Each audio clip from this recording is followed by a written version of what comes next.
শুধুমাত্র green card নিয়ে নেবেন, ডিপোর্ট করবেন তা না। যাদের সিটিজেনশিপ আছে, হ্যাঁ, তাদের সিটিজেনশিপে অনেকের এটা কেড়ে নিতে চাচ্ছেন। সিটিজেনশিপ আপনি পেয়ে গেছেন, কিন্তু যদি 2 বছর হয় না এখনো সিটিজেনশিপের, তাইলে এটা যদি ওরা নিয়ে নিতে চায়, burden of proof is on you to prove যে আপনি কোনো ফ্রড বা কিছু করেন নাই। একটা কথা মনে রাখতে হবে, সিটিজেনশিপ পাওয়ার আগ পর্যন্ত যেভাবে যেই স্ট্যাটাসে এইখানে থাকুক, উনি একজন এলিয়েন। আমার দেশে যেতে ভয় আছে, প্রাণের ভয় আছে, স্বাধীনতার খর্বের ভয় আছে, তাকে তারা পাঠাতে পারে না। তারা যেন তাকে ট্রিক না করে, কোনো অবস্থা যেন ট্রিক করে এটা ওইটা সিগনেচার করে টোরে সেলফ ডিপোর্টেশন কি বিভিন্ন ভাবে এটা না করতে পারে। যে আমি আমার লয়ারের সাথে কথা বলবো, ফাইন, লয়ারকে দিবে না, আমি জাজের সাথে কথা বলবো, আমার জাজের কাছে নিয়ে যাও। মোট কথা হচ্ছে আপনাকে অ্যাডামেন্ট হতে হবে, আপনার রাইটটা এস্টাবলিশ করতে হবে। একটা দুটো খারাপ মানুষের কারণে গোটা ইমিগ্রেন্ট সোসাইটি বা কমিউনিটির উপরে যে একটা খড়গ নেমে এসেছে প্রেসিডেন্ট ট্রাম্পের যে স্থগিতাদেশ, এর বাস্তব প্রভাবটা কি আছে, কেন এমন সিদ্ধান্ত নেওয়া হলো, বাইডেন প্রশাসনের রিভিউ বা কী পরিবর্তন আনতে পারে, বা আগামী দিনের ইমিগ্রেশন ব্যবস্থা কোন পথে এগোতে পারে, আপনার কাছ থেকে বিস্তারিত জানতে চাই। Attorney Mir M Mizanur Rahman. তো একটা কথা কি, যে president gets whatever he wants, এটা মোটামুটি আজকে থেকে না, সবসময় এটা হয়ে আসছে। অ্যারন ওয়াইল্ডারস্কির একটা বই আছে, the politics of the budgetary process. তো সেখানে আমরা সেই ঢাকা ইউনিভার্সিটিতে যখন আমি লোক প্রশাসন বিভাগের ছাত্র, সেখান থেকেই এটা জানি।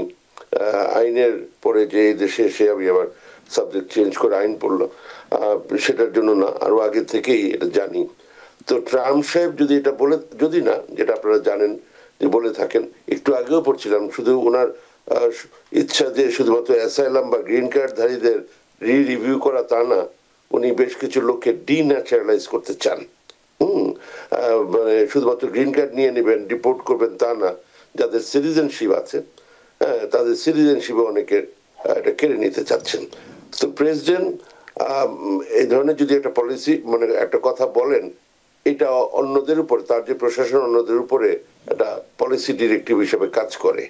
তো এগুলা আসতেছে, এবং এই ধরনের যে সিটিজেনশিপ নিয়ে নেওয়া, এগুলা বিভিন্ন সময় চলে আসছে। হ্যাঁ, এটা নতুন কিছু না, গ্রিন কার্ড নিয়ে নেওয়া নতুন কিছু না।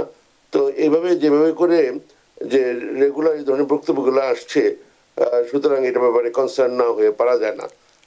অনেক হয়তো ওয়ারিড হতে না করবেন, কিন্তু অ্যাটলিস্ট কনসার্ন হওয়ার একটা রিজন আছে।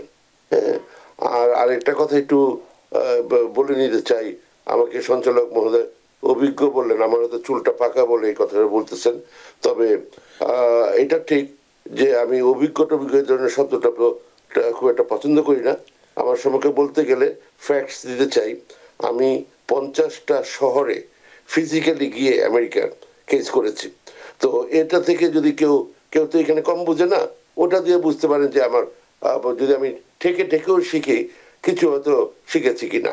হ্যাঁ, 50টা শহর, স্টেট না, এগুলো একটা। আর আমি এখানে 27 বছর ধরে, মানে জুরিস ডক্টর ডিগ্রি করে, এক চান্সে বার পাস করে এখানে প্র্যাকটিস করছি। গেল। তো এই সে আমার সকল অভিজ্ঞ অ্যাটর্নি যেটা বললেন আর কি, আমি ব্যাখ্যাটা দিতে চাই। গেল। তারপরে যারা দর্শক তারা বুঝতে পারবে যে এটার কি মিনিং হতে পারে আর কি। আচ্ছা, তো এখন কথাটা হচ্ছে, হ্যাঁ, প্রেসিডেন্ট বলেছেন, এবং এই ধরনের সময়ের সময় বিভিন্ন ঘটনা আমরা দেখি ঘটে, তারপরেই কিছু একটা জিনিস রেডি থাকে। হঠাৎ করে তো একটা ঘটনা ঘটে না। যেমন একবার পেট্রিয়ট একটা আসলো, মানে উইদিন লাইক ডেইজ এটা পাস হয়ে গেল। এগুলা হতে হতে বহু বছর লাগে, সেগুলা মানে ইন নো টাইম এটা হয়ে গেল বিভিন্ন কিছু। তো ঠিক তেমনি ভাবে যেগুলা ঘটনা একটা ঘটে কাকতালীয় ভাবে, দেখা যায় তারপরে দিনই আবার একটা নতুন কিছু চলে আসে। এগুলা আমেরিকাতে মাঝে মাঝেই যারা মানে এগুলো ফলো করেন, দেখবেন যে এগুলো খুব ইন্টারেস্টিং একটা ঘটনা আর কি। হ্যাঁ, তো হঠাৎ করে একজন এরকম ধরা পড়লো যে লোক আবার নাকি সিএ এর সাথে কাজ করতো। হ্যাঁ, তো সুতরাং বাকিটা আপনার হাতে ছেড়ে দিলাম, ওদিকে আমরা যাব না। আমরা যেটা জিনিসটা যাচ্ছি যে আমাদের যাদের উপর এই খড়গ নেমে এসছেন, হ্যাঁ, ওনাদের কি হবে। হ্যাঁ, আজকে ইভেন একজন ভদ্রমহিলা ওই মাথায় উনি সুন্দর একটা ওই যে শীতের সময় যে পরে এরকম টুপি পরে আসছেন যাতে ঠান্ডা, কি বলে এটা, মাথায় এটা দিয়ে আসছেন যাতে ঠান্ডা না লাগে। ভালো কথা, উনি হিজাব করেন নর্মালি, বলে যে আমার হিজাবটা পরে আসতে ভয় করতেছিল। হ্যাঁ, তো আমার অফিস আবার হচ্ছে যে ফেডারেল প্লাজার ঠিক উল্টো দিকে। হ্যাঁ, তো ফলে অনেকেই আসতে আবার মানে এখন রাস্তাঘাটে বেরোতেও মানুষ ভয় পাচ্ছে, এরকম একটা অবস্থা। তো এটা রাইট কি রং সেটা যাদের উপর দিয়ে যায় তারা বুঝে, আমরা বুঝবো না। হ্যাঁ, তো এই হলো কথা। তো এখন হ্যাঁ, প্রচুর মানুষ কনসার্ন। কেন কনসার্ন? একটা হচ্ছে যে যেমন ধরেন আপনার সিটিজেনশিপ দিয়ে যদি শুরু করি, সিটিজেনশিপ আপনি পেয়ে গেছেন, কিন্তু যদি 2 বছর হয় না এখনো সিটিজেনশিপের, তাইলে এটা যদি ওরা নিয়ে নিতে চায়, burden of proof is on you to prove যে আপনি কোনো ফ্রড বা কিছু করেন নাই, এই জাতীয় একটা ব্যাপার। এবং এইটার সিদ্ধান্ত ইমিগ্রেশন কোর্টে মানে অ্যাডমিনিস্ট্রেটিভ কোর্টে হবে। তো ফলে এই ব্যাপারটা অনেক সহজ। যারা 2 বছর হয়ে গেছে তাদেরও ডিনাচারেশন করা যায়, কিন্তু সেটা হবে ফেডারেল কোর্টে, ইউএস ডিস্ট্রিক্ট কোর্টে হবে, এবং burden of proof is on the government. তো এই হচ্ছে সিটিজেনশিপ ব্যাপারে যাদের সিটিজেনশিপ নিয়ে নিতে চাওয়া হচ্ছে তাদের ব্যাপারে এই বেসিক কথাটা এইটা গেল। আচ্ছা, গ্রিন কার্ড, একটা কথা মনে রাখতে হবে, সিটিজেনশিপ পাওয়ার আগ পর্যন্ত যেভাবে যেই স্ট্যাটাসে এইখানে থাকুক উনি একজন এলিয়েন। তো এটা মনে রাখতে হবে। এবং প্রতিবার আপনি দেশের বাইরে গেলে যখন আপনি ভেতরে আসেন তখন নতুনভাবে গ্রিন কার্ড নিয়ে আসতেছেন, এমনভাবে যখন ওরা আপনাকে ভিতরে আসতে দেয় অ্যাজ ইফ আপনি নতুন করে গ্রিন কার্ডটা পেলেন। তো ফলে আপনি গ্রিন কার্ডটা যদি ওখানে আবার রেখে দেয়, শুধু এটা ফিজিক্যাল কার্ডটা রেখে দিল না। আজকেও একজন আসলো, যে উনি যখন আসলো ওনাকে ওখানে রেখে ইভেন লয়ারকে ফোন করতে পারতেছিল না, ওখানে ফোন করতে দেয় নাই, তার ওইটাকে গ্রিন কার্ড মানে পার্মানেন্ট রেসিডেন্স রেখে দিয়ে তাকে দিয়ে বিভিন্ন সাইন টাইন করিয়ে তাকে 6 মাসের এখানে থাকার B2 স্ট্যাটাসে থাকার পারমিশন দিয়ে সে ভাবলো এটাই তার ভিসা। এটা ভিসা না, এটা ভিসা নিয়ে বর্ডার পর্যন্ত আসা যায়, তারপরে এখানে কতদিন থাকতে পারবে, এই করে ওনাকে ভিতরে আসতে দিয়েছে। কিন্তু ওনার গ্রিন কার্ডটা উইথড্র করে উনি উনি নিজেই উইথড্র করে নিয়ে দিয়েছেন, এভাবে করে রেখে মানে ভিতরে আসতে দিয়েছেন।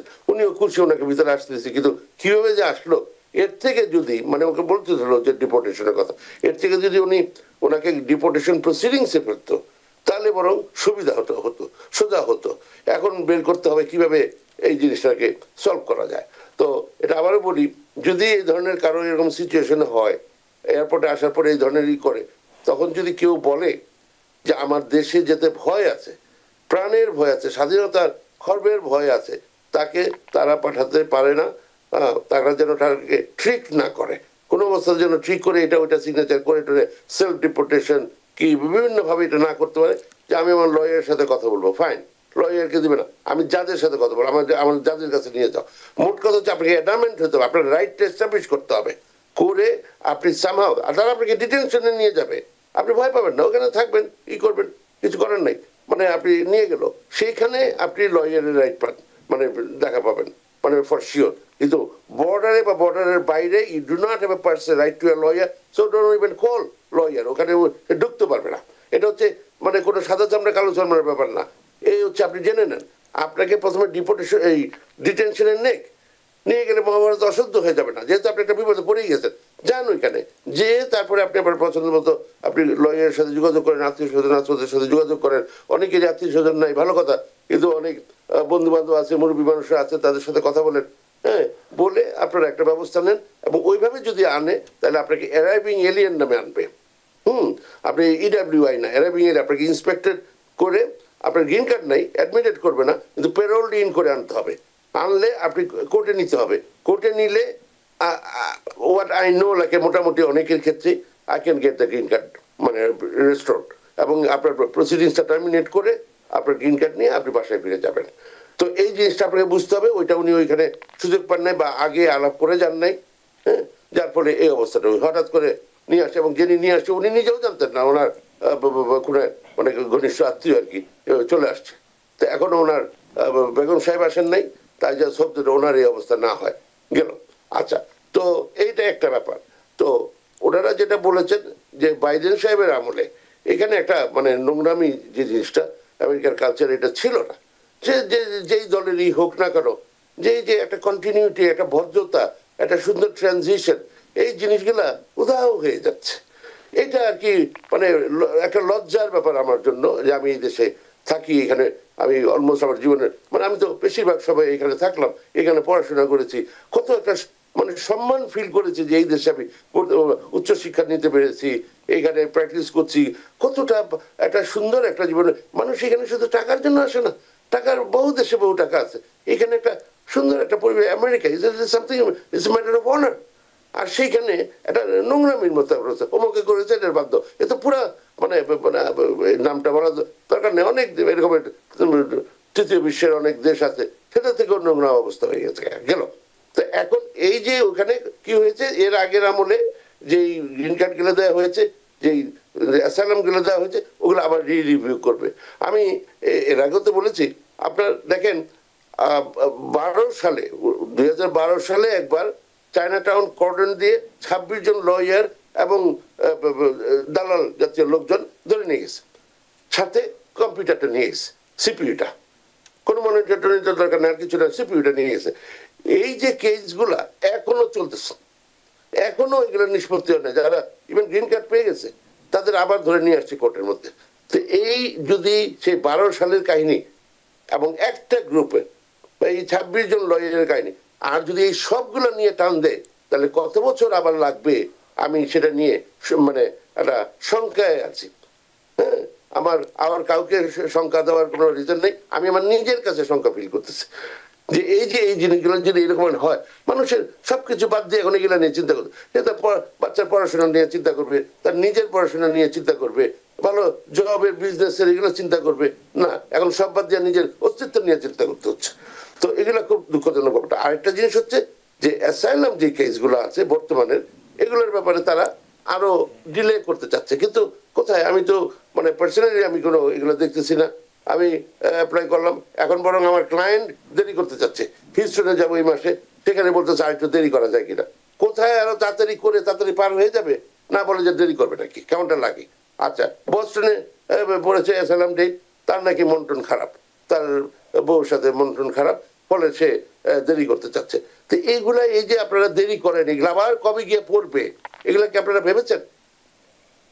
এই জিনিসগুলো ঠিক হচ্ছে না। আপনারা একটু চিন্তা করে দেখেন, আপনি একটা অ্যাপ্লাই করেছেন, আপনি একটা ডেট পেয়েছেন, তাড়াতাড়ি এগুলো নিয়ে ভালোভাবে আর প্রস্তুতি নিতে, আপনার এগুলো আপনার জীবনের গল্প, এগুলোর জন্য আপনার খুব বেশি দিনই আপনি মোট কথাটা আমার সাজেশন হচ্ছে, আপনারা যে অবস্থায় আছেন, আপনাদের যদি কোনো ইন্টারভিউ পরে, কোনো ডেট পরে, আপনারা এগুলো দূরে সরিয়ে দিয়েন না। আপনার এগুলো, কারণ নাহলে আবার কবে ডেট পড়বে আপনি জানেন না। ধরেন এটা আপনাকে গ্র্যান্ট করলো, দিল, সেটা গিয়ে কবে আবার ডেট পাবেন আপনি জানেন না। তো এইভাবে করে যার যা অন্তত যেটুক পেয়েছেন ওটা ধরে রাখেন। হ্যাঁ, আচ্ছা, তো মোট কথা হচ্ছে তাহলে অ্যাসাইলাম যেগুলো হয় নাই গ্র্যান্টেড, সেগুলোকে একটা পজ করার ব্যবস্থা করা হচ্ছে বলে বলা হচ্ছে। আরেকটা হচ্ছে যারা অলরেডি পেয়ে গেছেন তাদের ব্যাপারে রিভিউ করা হবে। তো এই হচ্ছে মোটামুটি যে বর্তমানে যে সিচুয়েশনটা আছে, এবং এতে ন্যাচারালি আমাদের কমিউনিটিরও অনেকে এফেক্টেড হচ্ছেন, এবং তারা একটা একটা একটা শঙ্কা বলেন, দুশ্চিন্তা বলেন, আমি বলবো যে অ্যাটলিস্ট কনসার্ন হওয়ার যথেষ্ট রিজন আছে। আপনারা একটু সাবধানে থাকবেন।